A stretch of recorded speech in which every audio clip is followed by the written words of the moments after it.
দেখতে দেখতে নতুন বছরেরও 5টা দিন শেষ হয়ে গেল, কিন্তু জীবনের কি কোনো পরিবর্তন এলো? আমার তো আসেনি। সেই পুরানো বছরেও যা করেছি, নতুন বছরটাও ঠিক সেই কাজ দিয়ে শুরু হয়েছে। পরিবর্তন শুধু এতটুকুই হলো, জীবন থেকে একটা বছর ফুরিয়ে গেল। তো কি অবস্থা সবার? আসসালামু আলাইকুম। আশা করি নতুন বছর, নতুন দিনগুলা সবার অনেক বেশি ভালো কাটছে। আলহামদুলিল্লাহ, আমারও চলে যাচ্ছে। গৃহিণীদের আর কিসের পরিবর্তন? যারা জব করে তাদের হয়তো বছর ঘুরলে প্রমোশনের একটা উৎফুল্লতা আছে। স্টুডেন্ট ভাই বোনরা নতুন ক্লাসে যাচ্ছে, নতুন বই পাচ্ছে, সেখান থেকে ওদের একটা খুশি আছে। আর আমাদের কোনো কিছুই নেই। আমাদের আছে এই গরম গরম ধোয়া ওঠা এক কাপ কফি দিয়ে সকাল শুরু, আর দুপুরের রান্না দিয়ে বিকাল শেষ। এই তো আমাদের রুটিন। কিচেন রুম থেকে ড্রয়িং রুম, ড্রয়িং রুম থেকে বেডরুম, বেডরুম থেকে ওয়াশরুম, এগুলাই আমাদের শেষ। গৃহিণীদের ডিসেম্বরের 31 তারিখও যা, জানুয়ারির 1 তারিখও তা। সো আমাদের জন্য নতুন বছর আর পুরানো বছর বলে কোনো কথা নেই। সব দিনই আমাদের কাছে সমান। ও সরি, একটা কথা তো বলতে ভুলেই গিয়েছিলাম। আমারও পরিবর্তন আসছে, নতুন একটা পরিবর্তন আসছে। সেটা হচ্ছে ওয়াসিকে স্কুলে ভর্তি করানো। আগে 10টা-11টায় ঘুম থেকে উঠতাম, এখন উঠতে হবে সকাল 6টায়। ওকে রেডি করতে হবে, ওর স্কুলে যেতে হবে।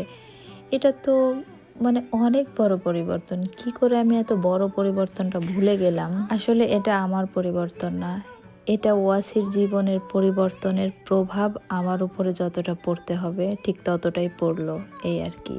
আচ্ছা, জীবন নিয়ে তো অনেক গল্প হলো, এখন একটু রান্নায় যাই। আজ রান্না করছিলাম ডাল আর হাঁসের মাংস। ভিডিওটা এডিট করছি আমি বছরের 5 দিন পর, বাট ভিডিওটা আরও 3-4 দিন আগের। অনেক দিন হলো পেজে কোনো ভিডিও আপলোড করা হয় না, এই জন্য ভাবলাম আজ একটু এডিট করতে বসি, একটা ভিডিও আপলোড করি। পেজের অবস্থা দেখলে আসলে মন চায় না কোনো ভিডিও আপলোড করি বা কষ্ট করে এডিট করি। রিচ একদম ডাউন, এত ডাউন রিচ দিয়ে কখনো একটা পেজ চালানো যায় না।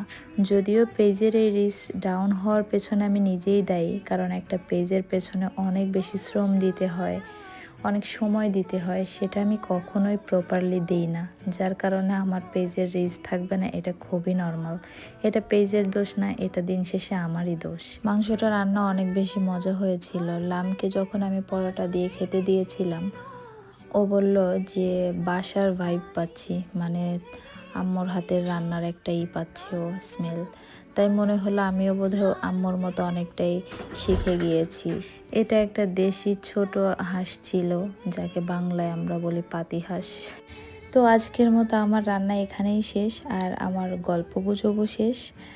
তো শেষ করে আমি একটু ব্যালকনিতে গিয়েছিলাম, দুপুর টাইম, বাট বাহিরে একটু রৌদ্র নেই, কুয়াশা আচ্ছন্ন হয়ে আছে এখনও। তো যেয়ে দেখলাম ওয়াসি তার চাচুর সঙ্গে র্যাকেট খেলছে। মাশাল্লাহ, অনেক ভালো খেলে দেখি। ছোট্ট একটা মানুষ হিসাবে অনেক ভালো খেলছিল, ভালো লাগছে দেখতে। মাশাল্লাহ, কখন কখন বড় হয়ে গেল ছেলেটা। যাই হোক, আজকের মতো এখানেই বিদায় নিচ্ছি। Thanks for watching. আল্লাহ হাফিজ, বাই অ্যান্ড টাটা।